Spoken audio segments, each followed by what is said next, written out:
வணக்கம். நம்ம இப்போது ஹனுமருக்கு ஏன் குரங்கு மூஞ்சி வந்ததுன்னு பார்ப்போம். ஏன் குரங்கு மூஞ்சி வந்ததுன்னா, அது ஒரு 7500 வருஷம் ஒரு வரலாறு. கசார் பகுதியிலேருந்து ஒரு யூதன் வர்றான். அவன் பேர் ராமன். நம்ம நாட்டில் இருக்கிற மக்களெல்லாம் பார்த்து ரொம்ப காழ்ப்புணர்ச்சி படுறான். இந்த மக்கள் எப்படி விஞ்ஞானத்துலேயும் அறிவியல்லையும் ஒழுக்கத்துலேயும் இவ்வளோ சிறப்பாக இருக்காங்க, அதோட இந்த மண் வளமும் சரி மக்களும் சரி ரொம்ப செழிம்பாக இருக்காங்களே அப்படின்னு சொல்லிட்டு அவனுக்கு ரொம்ப பொறாமையாயிடுது. அப்போ இவன் ஊட்டி மலை பிரதேசத்துக்கு போகிறான். அங்கே இருக்கிற ஒரு தோட்டத்தை, ஒரு பூங்காவனத்தை பார்க்குறான். அதை பார்த்து இவனுக்கு ரொம்ப காழ்ப்புணர்ச்சி ஆகுது. அந்த இடத்துக்கு பேர் சிறப்பு நகை. அது யாரோட இடம் அப்படின்னா, ராவணனோட ரெஸ்டிங் பிளேஸ். ராவணன் 10 கலைகளின் அரசர். அவருக்கு தெரியாத கலைகளே இல்லை. வனசாஸ்திரம், மருத்துவம் சொல்லிட்டு, மனோதத்துவம்னு சொல்லிட்டு அவர் ஒரு சூப்பர் ஹீரோன், சூப்பர் ஸ்டார் அவர்.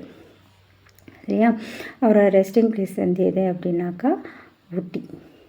அந்த ஊட்டியில் இருக்கிற அந்த சிறப்பு நகைங்கிற அவரோட தோட்டத்தை இவன் சிதைச்சிட்றான். இந்த நியூஸ் வாலி மூலமாக ராவணனுக்கு போகுது. வாலி ராவணனோட விஸ்வாசி. அப்போ ராவணன் சொல்கிறான், இனிமே அந்த ராவணன் இங்கே இருக்கக்கூடாது, அவனை காட்டுக்கு விரட்டி விட்டுறாங்க. அதுதான் 14 வருஷம் வனவாசம்னு சொல்கிறாங்க. அது ராமாயணத்தில் அந்த யூதருங்க. அது ராவணன் விரட்டி விட்டதுனால தான். அது கீழே காட்டுக்கு போயிடுறாங்களா, அது கீழ்கிட்டந்தே தான் அவனுங்க கிஷ்கிந்தை அப்படின்றானுங்க. இப்போ பிடிச்ச ராமன் இருக்கான்ல, அவன் சும்மா இல்லை. அவன் அங்கேருந்து கசாலேருந்து யாரும் ஆளை கூப்பிட்டுட்டு வரல. நம்ம மக்களையே தூண்டி விட்டு ராவணனுக்கு எதிராக ஒரு படையை திரட்டுறான். இதில் அனுமன் ஒரு ஆள், ஊட்டி மலை பிரதேசத்தில் இருக்கிற ஒரு ஆள். அனுமானுக்கு இதில் கெட்டிக்காரன். இந்த அனுமன் என்ன செய்கிறாரு அப்படின்னாக்கா, அப்போ தான் அட்வான்ஸ் டெக்னாலஜி நிறையா இருந்ததில்ல. அப்போது ராவணன் தான் ரொம்ப பெரிய சயின்டிஸ்ட்டும். அவர் ஏரோப்ளேன், ஹெலிகாப்டர், AK-47 அப்படின்னு சொல்லிட்டு எல்லாமே வச்சுருந்தார். தன்னோட போர் தளவாடமாக. இதை அனுமானிக்கிறதுல கெட்டிக்காரராக இருக்கிற இந்த அனுமன் போருக்கு முன்னாடியே அதை எரிச்சிடுறாங்க. இப்போ போர் ஆரம்பிக்குது. இந்த போரில் முருகனின் வம்சாவளியான முதலியார்களின் போர்க்குடியான தேவர்களும் நாடார்களும் விபீடனோடு சேர்ந்து ராவணனோட படையை எதிர்க்கிறாங்க. இது தென்னிலங்கையின் போர் முனை. இதை முன்னின்று நடத்தினவர் கும்பகர்ணன்.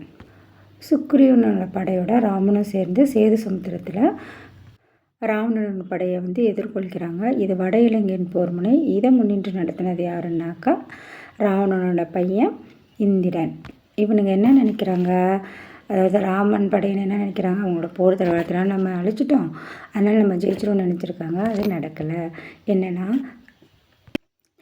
ராவணனோட பையன் இந்திரன் இருக்கார் இல்லையா, அவர் அட்டமா சித்திகளில் ஒரு சித்தி, அது லகிமம் சித்தி. அந்த சித்தியை கை கொண்டவர்.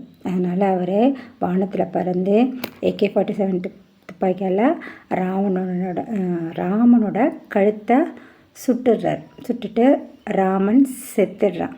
ராமன் லட்சுமணனும் ஜலசமாதி ஆகிடுறாங்க. இந்த தோல்வியை தொடர்ந்து சுக்ரீவனோட மக்கள் அனுமானோட தலைமையில் தென்னாப்பிரிக்காவில் இருக்க சஹாரா பாலைவனத்தில் மாறுதானியாவில் குடியேறுறாங்க. அதே வாலியோட மக்கள் பக்கத்தில் இருக்க மாலிங்கிற ஊரில் குடியேறுறாங்க.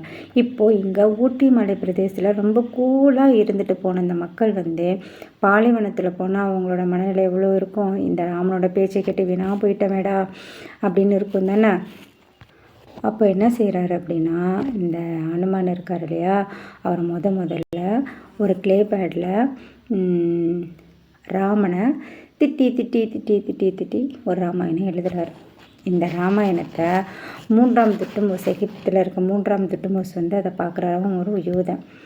இவன் நம்ம மக்கள் எல்லாம் திட்டுறான் அப்படின்னு சொல்லிட்டு தனக்கு உதவி செஞ்ச அனுமனுக்கே குரங்கு மூஞ்சை கொடுத்துட்றாரு.